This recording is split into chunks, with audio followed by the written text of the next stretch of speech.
Hello, BookTube. Welcome back to the History Shelf. I am your host, Peg, and happy Wednesday evening to you.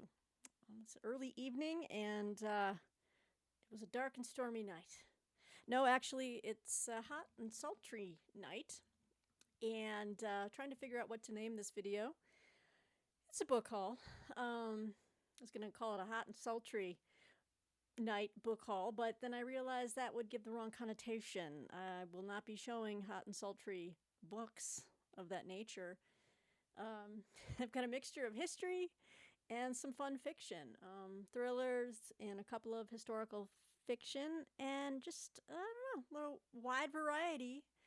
Again, I've been meaning to make this video for a while, so I'm a little bit behind on my videos as far as book outlet shopping that I tend to do at least once a month, sometimes twice a month. Gasp. Depending on what kind of sales they have. I hope the lighting's okay. Sometimes it washes me out. I apologize, but I've got a light right above the computer here, and I think that's okay. I think that works. We'll see if I can read the text on these books. How's everyone doing out there? We are in the midst of a very busy week, as I'm sure all of you are. Just work and life and everything else. But I've got some more videos I need to make. I've got some new arrivals. I haven't made a new week, new arrivals video yet, but they're right here next to me. We've gotten more stuff that's come in. I've gotten some finished copies of books I've already shown on this channel in the advanced reader form. So I'm happy to show you finished versions of some of the books that you've already seen. I've got some brand new stuff. I've purchased a couple of brand new things. Just a wide variety. Upcoming, we have a spotlight on IVP, InterVarsity Press books that have arrived. I will have a Osprey military history of those slim volumes. They've been rolling in, and they are fantastic. So if you're a big fan of those Osprey videos, stay tuned. There's more coming. I will have a spotlight on Casemate Publishers. I'm always getting new Casemate works, and it's fabulous. You know me. I love history, and I really love military history, so call me kooky. Representing Detroit, Lions, who are actually featured on HBO's Hard Knocks. If you have HBO or HBO Max, they're covering them for training camp. So that's been a lot of fun to watch behind the scenes. But I'm representing, even though I live in Colorado, I'm very much, just the memory of growing up rooting for the woeful Detroit Lions. It just never changes. You just love them, even though it's a heartache. Well, let's just get into the book, shall we? I thought I'd just say hello and kind of check in. I feel like it's been about a week since my last video. All right, so first book I picked up. I think I've pretty much maxed out my Margaret George collection. I think I've gotten everything I wanted. So this book arrived from book outlet Ripped, and I took pictures of it, sent them the note, and they refunded me. They didn't send me a new one, but they refunded me for it. But you know what? I'll just tape it up. I'll work with it. But this is Margaret George's massive historical novel on Helen of Troy. And as you can see, it's a nice rip right there. And a few more pages are ripped. I mean, what? So this might be something I read and then just recycle because it's so damaged. But I got the money back. So it's her historical novel on Helen of Troy. I've got quite a few books to show you, so I won't read this. Well, maybe I will, because I won't read all these other ones. It's about Helen of Troy. So I don't know if any of you guys have read this one, but I've been picking up some of her other works. As you know, in my other videos, I've got Mary Called Magdalene. I don't have the Confessions of Young Nero, but I do have the sequel to that, Splendor in the Dark. I've got the Henry VIII, the autobiography of Henry VIII, or something like that, and Mary, Queen of Scots. So I'm really excited to dig into Margaret George. I have not had a chance yet, but I will. So I wanted to pick this one up. What else do I have here for you guys? Well, I'm going to tell you something. I think I told Martine about, I did tell her some of the books I picked up from Book Outlet, and she rolled her eyes. She acted all put out. But these are new editions, and I want to get back into the series of my guy, Brad Thor. Yes, if you know of this ongoing saga, she is very loath to hear me talk about Brad Thor. It's an ongoing joke in this house. She claims it's not a joke. It is a joke. But anyway, so they had a bunch of his thrillers marked down. And they're in this new, like, wider format. And I mentioned in one of my other hauls that I hate mass market paperbacks, especially the tall vertical versions. I hate them. Ugh, it's not a fun reading experience. And I think I fell away from reading his books because the books that I was finding, they were all these cheap paperback editions I just don't like. So what I did was, when I saw these, I picked up as many as I could find of the ones I haven't read yet. So look at this. Yes, Martine was, I thought I better make this video by myself.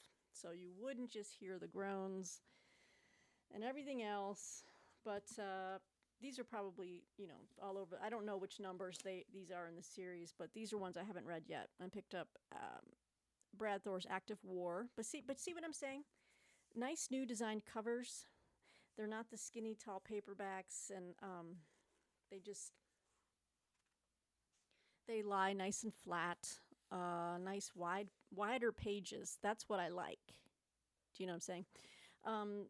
So you're probably like, well, what does Brad Thor write? So he writes a series of thrillers about 21 of these books so far. I think in my last video I showed you his most recent book in hardcover, which I picked up, because I like to support him. His Scott Harvath series. I know his job title has changed a lot in these thrillers. So last time I left him, I think he was like an ex-CIA or Secret Service guy.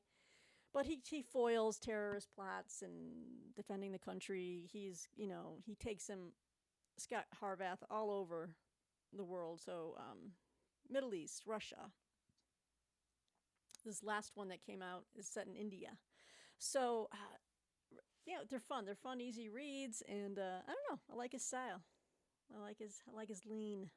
So I picked up Active War, and here's another great redesigned cover, Code of Conduct. I think it's a similar logo from the mass market, but again, these are nice. These are printed. Atria makes these books. Emily Bessler Books, I think, is his agent, but Atria is the publisher. And props to Atria because I like this new design. These were on Book Outlet for a song, like maybe $6 each, I think. So if you're interested in Brad Thor's works, you can get them pretty damn cheap for right now. I picked up The Apostle. Great covers, just like I said. There's my guy. Well, he's not my guy, but he's my, whatever. Woo! Just changed the lighting on that. So picked up The Apostle. Got The Last Patriot. Oh, this one still has a sticker. It was not $10.99, but that's the one I got from Book Outlet. I'll take that sticker off. But yeah, these are going to be, they're fun. These are easy to hold. Something about mass market paperbacks, I cringe. And I picked up Foreign Influence. So very, very tickled. I've read the first 5 or 6 in the series. So obviously I have some catching up to do. And I picked up the last few of his hardcovers because I wanted to have a few of his new releases just to bump his sales a little bit. That's how much of a fan I am. Although, why did I stop reading? I know. Again, it was the mass market paperbacks. I wasn't able to find editions I liked, and I didn't want to shell out for hardcovers. So, maybe I'm not all that much of a fangirl, but I found editions I liked, and I got the First Commandment as well. So I'm going to keep an eye out for some of the others if they come out in this style, because I'm going to keep these are the kind I want to keep, along with my William Kent Kruger set I have over here to my left of the Cork O'Connor detective series set in Minnesota. These are ones I want to make a set of, and yes, I will have a Brad Thor shelf. Sorry, Martine. So I will be on the lookout for the others as they come out, and I hope they are going to be in this edition. So here's an author. So right now, I'm doing some fiction right here. This is an author. I read a book of hers that I reviewed, I think, or did a first impressions on for Book Browse. Jane Harper. And I thought I was going to be reviewing a second book in her series, so I was like, well, I better pick up the first one. And I saw that they were both available on Book Outlet. And I was going to, rush to read the first one so I could be better prepared to read the second book with this person in the series. Which one is which? I think so long story short, someone else got the commission for it. I picked up some other work on that, but I had already ordered this book and then the one that preceded it. Still, it's going to be an interesting read. She's an Australian writer. Well, she lives in Australia. And so this first book is called The Dry. And it was really well received, well reviewed. Got a lot of blurbs on it. It's a really interesting opening flap, like blurbs all over the place, So what is The Dry about? It says here, sometimes it's the smallest of towns that hide the biggest of secrets. Federal agent Aaron Falk, Falk, hasn't been back to the place where he grew up in 20 years, not since he and his father were run out of town. Even when Falk gets word that his childhood best friend Luke is dead and his entire family murdered, Fox still isn't planning on going back. But then he gets a note. Luke lied, you lied, be at the funeral. And just like that, Falk is swept back into the secrets of the place and people he left so long ago. When Falk returns for the funeral amid the worst drought in a century, long-buried mysteries resurface, along with the lies that accompanied them. And Falk will discover anew what he's known all along. Sometimes you have to go back home in order to finally leave your past behind. Okay, so that's The Dry. And because I was so, like I said, interested, I really enjoyed her other work. I think it was called The Lost Man. I read it a couple years ago. I was like, I'd like to go back and revisit Jane Harper. So anyway, this is the second with Aaron Falk featured, and it's called Force of Nature. Also receiving lots of blurbiage. 5 women go on a hike, only 4 return. When 5 colleagues are forced to go on a corporate retreat into the wilderness, they reluctantly pick up their backpacks and start walking down the muddy path. After all, this retreat is supposed to take the office workers out of their air-conditioned comfort zone. It's supposed to be a bonding experience. It's supposed to build trust. But it doesn't work out that way. One of the women doesn't come out of the woods, and each of her companions tells a slightly different story about what happened. Federal agent Aaron Falk has a keen interest in the whereabouts of the missing hiker. Alice Russell is the whistleblower in his latest case, and in just a matter of weeks, she was supposed to help him bring down both the company she works for and the people she works with. In an investigation that takes him deep into isolated bushland, Falk discovers secrets lurking in the mountains and a tangled web of personal and professional friendship, suspicion, and betrayal among the hikers. But did that lead to murder? So again, I kind of picked both of these up on an impulse because I thought I would be reviewing this one, and I wanted to be well-versed in the character of Aaron Falk. But either way, it sounds like a thriller that I would enjoy. And I kind of like ones that are set in Australia, despite Martine's dislike of the the Australian accent. I know. My apologies to anyone out there. She's just not a fan. It doesn't bother me. And I kind of like watching movies and things set in Australia and mysteries, but she's like, it's so grating. I can't stand it. She's funny. And there's our author, Jane Harper. She got a nice head of hair. That's what I'm going to say. And she's a good writer. It's not showing me the other books that she's written. These are put out by Flatiron Books. What was that? The one I read was called like The Lost Man or something. It came out a couple of years ago. It was really good. Okay, so those are... Wait, let me show you the one other fiction book I picked up. Okay, so this one's kind of cool. This takes you to, where are we going? Is it going to take me to South America? Where am I? Whoa, that type is so dark. Hold on, guys. I got to turn a lamp on here. It's going to make me look yellow and orange and blown out. Let me just turn that off for a second. Okay. Oh, God, I can barely read it. So this is called The Informers, a novel by Juan Gabriel Vasquez. When did this come out? I think this came out in 2004, and I believe this is set in Colombia. So let me see if I can read. There's red print on black type. I could probably read it easier here than I can on looking down. Oh, this is so crazy. Here we go. When Gabriel Santoro's book is scathingly reviewed by his own father, a famous Bogota rhetorician, Gabriel is devastated. Cataloging the life of longtime family friend Sarah Guterman, a Jewish German immigrant who escaped to Colombia during the 1930s, Gabriel's book seemed an innocent attempt to preserve a piece of his country's rapidly vanishing past. But as Gabriel pores over his research, looking for clues to his father's anger, a sinister secret lies locked in the pages. After his father's death, and with the help of Sarah Guterman and his father's girlfriend, Angelina, Gabriel peels back layer after shocking layer of history, from the streets of 1940s Bogota to a stranger's doorstep in 1990s Medellin, to reveal a long-silenced portrait of his family's past, dark, complex, and inescapable.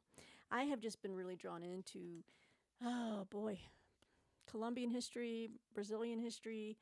I'd say the northern part of South America. I've read a variety of different books in the last few years that have really opened my eyes up to different aspects of South American history and the culture. And indeed, a major work I want to read is Roberto Bolaño's 2666, which I know there's some difficult parts in there. It's still on my TBR, but I want to tackle it soon. But I've been kind of amassing a little collection of South American literature, contemporary literature, and I'm intrigued by it. I really am. And what can I say? So when I saw this as I was browsing, I'm like, well, this sounds interesting, and I wanted to give it a shot. I should say this was translated by Anne McLean. So it's written by Juan Gabriel Vasquez, who is a critically acclaimed award-winning Colombian writer, and translated by Anne McLean. And she's done a lot of different work translating Latin American and Spanish novels, short stories, and memoirs. All right. So that's a little novel I picked up at Book Outlet recently. All right, so now we're going to move into some history, and one of them is theology. Let's just do that one next, shall we? Oh, this one goes along with my other Dietrich Bonhoeffer book, and I think it's in the parlor downstairs. No, it's not. Hang on a second. Okay, I'm back. So, one of the books, works of his most well-known book, Dietrich Bonhoeffer, is The Cost of Discipleship. So I have this one. And this book I didn't realize was out there, and it kind of has a similar cover, and I wanted to kind of match it with this one. So I picked up from Book Outlet Dietrich Bonhoeffer's Ethics. Are they printed by this? Yes, Touchstone by Simon & Schuster. So this is like a nice. This is the companion to this, and I'm very happy that I picked it up. Now I know that Cost of Discipleship. I've started reading it. It's it's I have to read it slowly because it's he was a very heady writer, um, and I think ethics is going to be just as challenging, but that's okay. It says here this is the seminal reinterpretation of the role of Christianity in the modern secularized world. The Christian does not live in a vacuum, says the author, but in a world of government, politics, labor, and marriage. Hence, Christian ethics cannot exist in a vacuum. What the Christian needs is concrete instruction in a concrete situation. Although Bonhoeffer died before completing his work, this book is recognized as a major contribution to Christian ethics. The root and ground of Christian ethics, the author says, is the reality of God as revealed in Jesus Christ. This reality is not manifest in the church as distinct from the secular world. Such a juxtaposition of two separate spheres is a denial of God's having reconciled the whole world to himself in Christ. On the contrary, God's commandment is to be found and known in the church, the family, labor, and government. His commandment permits man to live as man before God in a world God made, with responsibility for the institutions of that world. So there you have that. Ethics, baby. Dietrich Bonhoeffer. I was very surprised when I saw this just floating around out there on Book Outlet. So this is going to be a book I will be heavily underlining and annotating. Same with the Cost of Discipleship. Daisy's over here on the floor taking a nap. Her head's flopping off the dog bed, as she does. All right, we're going to jump to this little penguin book. Sometimes I find these histories that have just been reprinted in very small paperback editions, and I'm sure it was a very big hardcover during its time. This book came out in it came out in 1995, mid-90s. Anyway, I love global history, Eastern European politics, and stuff like that is always interesting to me. And this is on Yugoslavia. So this is Yugoslavia, Death of a Nation, revised and updated version by Laura Silber and Alan Little. As you can see, it's a Penguin edition. They make quite a few of these. In fact, I'm going to be showing you the rest of the books in the stack are all Penguin softcovers of major works of history. It says here, Yugoslavia, Death of a Nation. It is the first account to go behind the public face of battle and into the closed worlds of the key players in the war. Laura Silber, Balkans correspondent for the Financial Times, and Alan Little, award-winning BBC journalist, plot the road to war and the war itself. They pinpoint the key events that occurred in the capitals of Belgrade and Zagreb, and in villages ravaged by ethnic cleansing, and draw on eyewitness testimony, scrupulous research, and hundreds of interviews to give unprecedented access to the facts behind the media stories. Challenging the received wisdom that the war occurred as a spontaneous and inevitable eruption of ethnic hatreds, the authors expose a plan to divide the country by force of arms. And I believe that is that Ceausescu? No, wait. Why am I drawing a blank? Milosevic's anti-bureaucratic revolutions. Oh, Slobodan Milosevic. That's who. Wait. Oh, I'm just having a complete, mental flatulent moment. Maybe my first guess was the right guess. Hold, please. No, this is Slobodan Milosevic. So there's Yugoslavia. One moment while I fact check myself. Okay. Romania. That was Ceausescu. So let me put this back on. Here we go. So I picked that up. Again, these books were super cheap. Probably about $6 or something like that. All right, next Penguin history I picked up. This is, I believe, a memoir. And it's about the Vietnam War. And you know I like military memoirs. This is a classic in the field, which I'd never read, and this is called Chicken Hawk by Robert Mason. It has a now with photos and a new afterward. You can see that got that penguin orange spine there. So it says here a shattering personal account of the helicopter war in Vietnam. Nearly 1 million copies of Chicken Hawk have been sold since it was first published in 1983. Now, with a new afterword and photos from the author, this straight-from-the-shoulder account tells the electrifying truth about the helicopter war in Vietnam and an astounding personal story of men under fire. Robert Mason, a veteran of more than 1,000 combat missions, gives staggering descriptions that cut to the heart of the combat experience, the fear and belligerence, the quiet insights and raging madness, the lasting friendships and sudden death, the extreme emotions of a chicken hawk in constant danger. So I was intrigued by that, and did a little research on the title and the author, and he wrote a book, I think, another book I want to pick up after I read this, if I really like this, where he talks about his, like 20 years after this book, and how he kind of reintegrated, or, you know, after the war, and how he dealt with his battle trauma and stuff like that. And I'm blanking on the name of it, but so I might pick up somewhat like the sequel. But this is Chicken Hawk by Robert Mason. Okay, now I'm very excited about this because behind my head, you see this right here? These orange titles right here. That is my collection, and I have 2 other books up there that are hardcover by Richard J. Evans.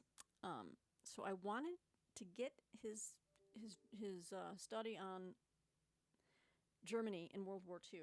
I've heard it, everyone just raving about them. I mean, David Murphy, way back when, talked about it, and I finally was able to pick up the first book in that series, The Coming of the Third Reich or something like that. So it's behind me on it's in paperback, one of those orange covers. I also have his Pursuit of Power in another book on Germany and memory or something like that.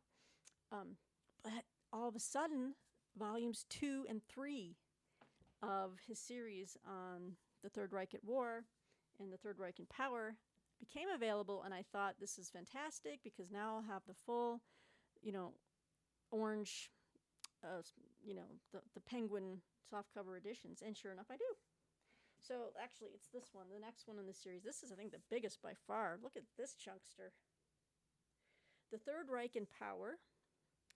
So I have The Coming of the Third Reich up on the shelf behind me. And then it really blows out that orange color. But anyway, it does have a remainder mark, I think. Oh, it doesn't. Oh, I lucked out on this one. The other one does. Got a big old red mark. Oh, well. So the Third Reich in Power. This book is like, wow. Holy crap. 930 odd pages. This is the definitive account of Germany's malign transformation under Hitler's total rule and the inexorable march to war. By the middle of 1933, the democracy of the Weimar Republic had been transformed into the police state of the Third Reich, mobilized around the cult of the leader Adolf Hitler. In the Third Reich in Power, Richard J. Evans chronicles the incredible story of Germany's radical reshaping under Nazi rule. As those who were deemed unworthy to be counted among the German people were dealt with in increasingly brutal terms, Hitler's drive to prepare Germany for the war that he saw as its destiny reached its fateful hour in September 1939. This is the fullest and most authoritative account yet written of how, in 6 years, Germany was brought to the edge of that terrible abyss. Now, I've only heard rave reviews of Richard J. Evans' work, and this one was written, or this one came out 2005, so obviously almost 20 years have gone by. Obviously there's been a lot written about, Germany, rise to power, all this kind of stuff. Just from the length of it, I would believe it's the most authoritative and most fullest account, or the fullest account is the fullest and most authoritative account. But I'll let you know once I read it. I mean, I'm not an expert. I haven't read every single book on the, in the whole oeuvre of, Germany's rise or the Nazis' rise to power, but that'd be impossible. Nor would I want to. But I want to read quality, and I've just only heard good things about Richard J. Evans, and I have several of his other books. Wow, did you guys hear that? Okay. That was like someone speed racing down our little town street outside. That's not good. Is this the second? Oh hell, I don't know. No, this is the final book. So then we have The Third Reich at War by Richard J. Evans. So again, nice, beautiful editions. Every now and then they sell out. These constantly are going. They show up on Book Outlet and then they're out of stock. But they do come back. They do get their hands on more. So if you're interested in getting this trilogy in softcover like these, and you can probably get these, I think, for maybe at the most $9. I think that's what I've spent on these, or maybe $8 or $9. I don't know. It's well worth it. Also, check out your library. Will have this trilogy. I'm quite certain. But it's pretty popular. Okay, so The Third Reich at War says, adroitly blending narrative description and analysis, Evans portrays a society rushing headlong to self-destruction and taking much of Europe with it. Interweaving a broad narrative of the war's progress from a wide range of people, Evans reveals the dynamics of a society plunged into war at every level. The great battles and events of the conflict are here, but just as telling is Evans's recreation of the daily experience of ordinary Germans in wartime.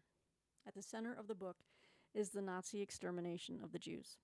The final book in Richard J. Evans's 3-volume history of Hitler's Germany, hailed as a masterpiece by the New York Times, The Third Reich at War lays bare the most momentous and tragic years of the Nazi regime. All right. That is a lot of reading, and that's not even including the first one, which is behind my head right there. All right. Okay, final book in this little hot and sultry book haul is Richard B. Frank, who I think I just showed recently. I hauled one of his books very recently, I think Downfall. And another great edition came, an older edition of Penguin, military history. But they really have these cool older editions. This one is from this is a 1990 copy of this. But I was so excited to see it because I've been wanting to bone up on the major battles in the Pacific Theater in World War II, the island battles, And this is like one of the major ones of all time, Guadalcanal. And this is his epic. Let me see if you can see the colors. Can I get blown out here? It's just black with, like army green and then red. So it's Guadalcanal, the definitive account of the landmark battle by Richard B. Frank. So this is the 1990 version of the Penguin, publication of this masterpiece, I guess. So it says here, the battle at Guadalcanal, which began 8 months to the day after Pearl Harbor, marked the first American offensive of World War II. It was a brutal 6-month campaign that cost the lives of some 7,000 Americans and over 30,000 Japanese. This volume, 10 years in the writing, recounts the full story of the critical campaign for Guadalcanal and is based on first-time translations of official Japanese Defense Agency accounts and recently declassified U.S. radio intelligence. Guadalcanal recreates the battle on land, at sea, and in the air as never before. It examines the feelings of both American and Japanese soldiers, the strategies and conflicts of their commanders, and the strengths and weaknesses of various fighting units. Illustrated with over 50 photographs and 30 maps, Guadalcanal is the definitive history of one of the most fascinating military campaigns ever undertaken. Of course, this was written back in the 90s or late 80s by the time it was published. So I'm trying to think. I know I'm forgetting. There's been some massive works lately on the Pacific Theater. Tower of Skulls, Implacable Foes. I mean, there's a bunch of different titles that delved into the Pacific Theater in World War II, but I'm sure that they use this as a source. So just for the price I paid for it, I'm like, this should be something I have, and it's a nice sturdy version for being an edition from 1990. So so Peg picked up a bunch of Penguin military histories. World War II, got the Vietnam memoir, got a book on Yugoslavia's war, book on Dietrich Bonhoeffer's ethics, and a bunch of novels. Got my Brad Thor thrillers. Got a couple books by Jane Harper, and a little thriller mystery set in Colombia. So that's a little haul I wanted to share with you guys, and let me know what you think about any of these titles in the comments below. But thanks for joining me here on the History Shelf. I'll be back soon with more things to talk about, and until next time, have a good one, guys.